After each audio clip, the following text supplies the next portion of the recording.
చిన్న ఉడతపిల్ల అస్సలు నడవలేకపోతుంది. చెట్టు మీద నుంచి పడిపోయి అటు నడవలేక, ఎటు వెళ్ళలేక చాలా దయనీయమైన పరిస్థితిలో ఉంది. సరే అని ఇంటికి తెచ్చుకున్నాము. ఆ చిన్న బాస్కెట్‌లో తెచ్చుకున్నప్పుడు అస్సలు ఎటు కదలలేక, ఏమీ తినలేక అలా ఉండేది. బాగా చిన్నదవ్వడం వల్ల సాలిడ్స్ కూడా పెట్టలేము అందుకే కదా! ఎంప్టీ సిరింజ్ ఒకటి కొని దాని హెల్ప్‌తో మేమైతే మిల్క్ పట్టించేవాళ్ళము.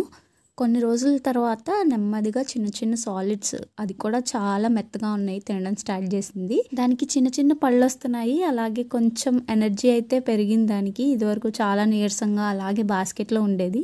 ఇప్పుడు మొత్తం ఇల్లంతా తిరిగేస్తుంది. దాన్ని పట్టుకోలేకపోతున్నాం. అంత దారుణంగా ఈ తయారయింది. బుజ్జిదొచ్చాక మాకైతే స్ట్రెస్ కూడా చాలా తగ్గినట్టు అనిపిస్తుంది. దీంతో కొంచెంసేపు టైం స్పెండ్ చేస్తే కొంచెం స్ట్రెస్ రిలీఫ్‌గా చాలా హ్యాపీ అండ్ పీస్‌ఫుల్‌గా ఉంటుంది. మీరు కూడా ఇలాంటి ఉడతలు గానీ, లేకపోతే ఏవైనా మూగజీవాలు కొంచెం హెల్ప్‌ని కోరుకుంటున్నట్లయితే కొంచెం చేరదీయండి వాటిని కూడా. మనిషి అయినా రకరకాలుగా ప్రవర్తిస్తారేమో గానీ, అవసరం అయిపోయాక ఒకలాగా, అవసరం ఉన్నప్పుడు ఒకలాగా. మూగజీవాలకి ఒక్కసారి హెల్ప్ చేసి చూడండి.